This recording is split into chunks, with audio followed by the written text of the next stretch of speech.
नमस्कार मैत्रिणींनो, स्वागत आहे तुमचं आणखी एका नवीन व्हिडिओमध्ये. तर आजच्या व्हिडिओमध्ये मी तुम्हाला एका ताईच्या कमेंटवरती 34 मापाच्या ब्लाउजसाठी 10 इंचाच्या बाहीचं कटिंग कसं करायचं याची अगदी सोपी पद्धत सांगितलेली आहे. तर व्हिडिओ स्किप करू नका, शेवटपर्यंत नक्की बघा, कारण की बरेच मोठे क्रिएटर्स आहेत मैत्रिणींनो, किंवा YouTubeवरती बरेच व्हिडिओ पाहिले असतील बाही कटिंगचे. डायरेक्ट तुम्हाला बाहीची मापे टाकून कटिंग करून दाखवतात. तर इथे मापाच्या ब्लाउजवरून बाहीचं कटिंग कसं करायचं याची अगदी सोपी पद्धत मी सांगत आहे. नक्की व्हिडिओ शेवटपर्यंत बघा, हा तुम्हालाच उपयोगी पडणार आहे. तर इथे बघा, हुकाच्या साईडने मी छातीचं माप मोजलं, तर ते आलेलं आहे 8.5 इंच. म्हणजे हा 34 मापाचा ब्लाउज इथे आपला परफेक्ट आलेला आहे, बघू शकता. तर इथे छातीचं माप कसं काढायचं हे मी तुम्हाला दाखवलेलं आहे. अगदी नवीन शिकणाऱ्या मैत्रिणींना सुद्धा लक्षात येणार आहे. तर इथे बाहीसाठी मापे काय लागतात ते इथे मी लिहून घेते. तर बाहीची उंची आपल्याला सर्वात अगोदर मोजून घ्यायची आहे, तर ती आपण इथे घेणार आहोत 10 इंच. छाती घेर मी मोजून दाखवला, तो आलेला आहे 34 इंच.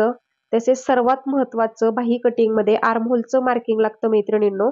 ते पण मी तुम्हाला कसं घ्यायचं ते पुढे स्टेप बाय स्टेप दाखवते. आणि दंड घेर लागतो आपल्याला. तर ही चारही मापे मी नोट डाऊन करून घेतलेली आहेत.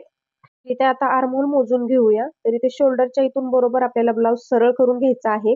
आणि आर्महोलचा शेप जसा आहे तसा गोल गोल फिरवत आपल्याला टेप इथे बघा, आतली जी फिटिंगची मार्किंग आहे तिथपर्यंत आपल्याला मोजून घ्यायचं आहे. तर 7.5 इंच येत आहे तिथपर्यंत, बघू शकता. तर हा आपला मेन आर्महोल निघलेला आहे, बघू शकता या पद्धतीने. तर आर्महोलचं मार्किंग इथे मी 7.5 इंचावरती नोट डाऊन करून घेतलं. आता दंडघेर 10 इंचाच्या बाहीसाठी 5.5 इंच, 5 इंच, 6 इंच या पद्धतीने असू शकतो. तर इथे छोटी बाही आहे तरी पण मी मोजून दाखवते, या पद्धतीने दंडघेर मोजायचा. तर इथे मी दंडघेराचा अंदाजे मार्किंग करून घेत आहे. ताईंनी तशी कमेंटमध्ये मेन्शन केलेलं नव्हतं, म्हणून इथे मी 5 इंच, 5.5 इंच किंवा 6 इंच या पद्धतीने दंडघेराचं मार्किंग करून घेतलेलं आहे. तर मैत्रिणींनो, बाहीसाठी आता या पद्धतीने आपल्याला सर्वात महत्त्वाचं माप असतं ते म्हणजे बाहीची घडी कशी काढायची. तर इथे बघा, आर्महोलचं माप माप किती आलेलं आहे आपलं 7.5 इंच. तर त्याच्यात 1 इंच प्लस करायचं आहे आपल्याला. तर ते किती आलं 8.5 इंच. म्हणजे जेवढा काही तुमचा ब्लाउजवर मोजून आर्महोल येईल त्याच्यात तुम्हाला 1 इंच प्लस करायचं आहे. मग कोणत्याही छातीचा ब्लाउज असू द्या, ठीक आहे. तर बाहीची घडी काढण्यासाठी हा सिक्रेट फॉर्म्युला वापरायचा आहे, म्हणजे तुमची बाही कधीच कमी पडणार नाही. तर इथे बघा, 10 इंचाची बाही आहे, त्याच्यासाठी मी हा डबल फोल्ड मध्ये पेपर घेतलेला आहे. तर आता घडी कशी घालायची हे पण इथे व्यवस्थित बघून घ्या. तर या पद्धतीने मी पेपर आता बरोबर 8.5 इंचावरती फोल्ड करणार आहे. आर्महोल मध्ये आपण 1 इंच प्लस केलेलं होतं, 7.5 इंच प्लस 1 इंच आलं 8.5 इंच. वरती मी नोट डाऊन केलेला आहे, बघू शकता. इथे मी 8.5 इंचावरती पेपर आहे तो फोल्ड करून घेतलेला आहे. आता एक्स्ट्राचा जो पेपर आहे तो कट करून घेऊया. आता याच्यामध्ये आपल्याला सर्व बाहीची मापे आहेत ती टाकायची आहेत स्टेप बाय स्टेप. तर इथे बाहीची उंची आपण 10 इंच घेतलेली आहे. तर आपल्याला त्याच्यामध्ये शिलाई मार्जिनसाठी 1 इंच प्लस करायचं आहे. ही बिना अस्तरची बाही आहे म्हणून आपण 1 इंच प्लस करत आहोत. तर इथे 11 इंच आलं. 10 इंच प्लस 1 इंच 11 इंच. तिथे पण मी एक मार्किंग करून घेतलं. आता मध्यावरती पण 11 इंचाचं मार्किंग करून घेऊया आणि ते सगळ्या कडेला, म्हणजे आपलं उंचीचं परफेक्ट मार्किंग येणार आहे. वरच्या साईडने आता आपण सरळ रेषा आखून घेऊया उंचीची या पद्धतीने. तर इथे उंचीमध्ये 1 इंच प्लस करायचा आहे. बाहीची घडी कशी काढली हे समजलं. आता राहिला प्रश्न कॅप हाईटचा. तर कॅप हाईट कशी घ्यायची हे बरेच नवीन शिकणाऱ्या मैत्रिणींना जमत नाही, तर त्यांच्यासाठी पण इथे एक फॉर्म्युला सांगते. जेवढी आता आपण बाहीची घडी घेतलेली होती 8.5 इंच, त्याच्यात अर्धा इंच प्लस करायचा आहे, ठीक आहे. तर ते किती आलं 9 इंच. 8.5 इंच प्लस अर्धा आलं 9 इंच. तर असं बंद बाजूकडून तिरखा टेप ठेवून बघायचं 9 इंच कुठे येत आहे. तिथे मी मार्किंग करून घेतलं. तर आता वरून उंचीच्या रेषेपासून खालीपर्यंत आपण मोजून घेऊया. तर ते किती इंच आलं 3 इंच. म्हणजे अंदाजे आपल्याला 3 इंचावरती कॅप हाईट आहे ती मिळालेली आहे, बघू शकता. तर कॅप हाईट काढायचा हा सोपा फॉर्म्युला मी तुमच्यासाठी सांगितलेला आहे. अगदीच तुम्हाला उपयोगी पडणार आहे. तर इथे बघा, आर्महोलचं मेन माप किती टाकलेलं होतं आपण 7.5 इंच.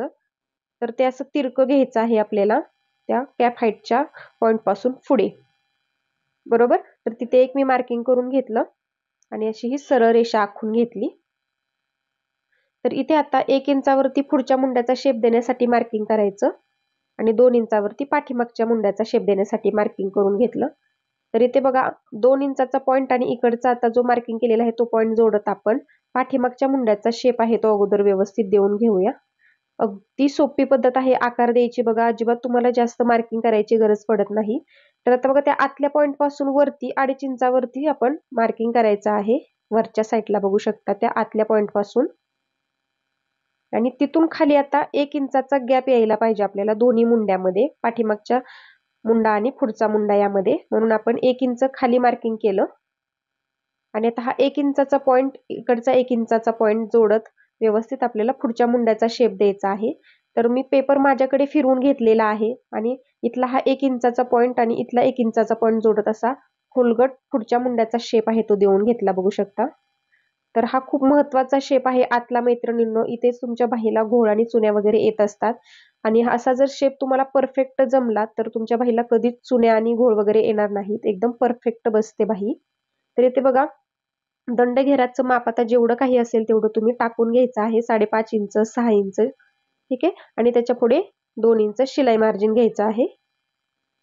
तर इथे 5.5 इंचावरती मी दंड घेर घेतलं आणि 2 इंच शिलाई मार्जिन घेतलेलं आहे. आता ही शिलाई मार्जिनची रेषा आहे ते आपण जोडून घेऊया. तर आजपर्यंत तुम्हाला एवढी सोपी पद्धत बाहीची कुठेच पाहायला मिळाली नसेल. कितीही मोठे क्रिएटर्स असू द्या, त्यांनी पण कधीच एवढं डिटेलमध्ये सांगितलेलं नाही मैत्रिणींनो.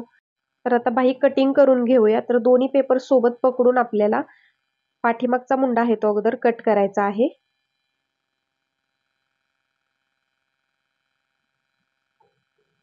या पद्धतीने, आणि नंतर मग बाही सरळ करायची आहे आणि मग बाहीचा पुढचा मुंडा आहे तो कट करायचा आहे. तर इथे बाहीचा आकार बघू शकता तुम्ही आणि शेप पण बघू शकता मुंड्याचा एकदम परफेक्ट आलेला आहे. या पद्धतीने जर शेप आला तुमचा तर बाहीला कुठेच प्रॉब्लेम येणार नाहीत मैत्रिणींनो, चून वगैरे पडणं. एकदम सुंदर आकार आलेला आहे बघू शकता. दिसतानाच किती प्रॉपर बाही दिसत आहे आपली आणि घातल्यानंतर पण खूप सुंदर बसते एकदम फिटिंगला. तर इथे बघा पाठीमागच्या मुंड्याचा शेप आहे तो मी डार्क करून दाखवते म्हणजे तुमच्या लक्षात येईल दोन्ही मुंड्यातला फरक. तर अगदी सुंदर आपली बाहीचा शेप इथे मी तुम्हाला देऊन दाखवलेला आहे अगदी सोप्या पद्धतीने. आणि दोन्हीतलं अंतर आहे ते आपलं 1 इंचाचं आलेलं आहे बघू शकता.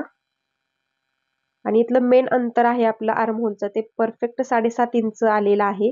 म्हणजे बाही आपली एकदम करेक्ट तयार झालेली आहे. फिटिंगला पण एकदम सुंदर बसणार आहे. मापाच्या ब्लाउजवरती जसं 7.5 इंच आलेलं होतं आर्महोलचं मार्किंग, तर इथे पण परफेक्ट आलेलं आहे. तर आता हीच बाही मी तुम्हाला चेक करून दाखवते. तर ती कशी चेक करायची बघा. तर इथे हा मापाचा ब्लाउज आपण घेतलेला होता, तुम्ही एकदम सरळ व्यवस्थित करून ठेवला आणि हा पुढचा भाग आहे म्हणूनच पुढचा भाग मी तुम्हाला आता इथे एक चेक करून दाखवते. तर मध्यावरती मी एक मार्किंग करून घेतलं आणि अर्धा इंच शिलाई मार्जिन जातं तेवढं सोडलेलं आहे बघू शकता. आणि नंतर मग असं गोल गोल फिरवत बाही चेक करून घेतली आणि आतल्या पॉइंटला बघू शकता 7.5चा जो पॉइंट घेतलेला होता आपण आर्महोलचा तो एकदम तिथे जुळालेला आहे. म्हणजे परफेक्ट आपलं बाही आहे ती कटिंग इथे तयार झालेली आहे. आणि राहिलेलं आहे ते आपलं शिलाई मार्जिन असतं बघू शकता.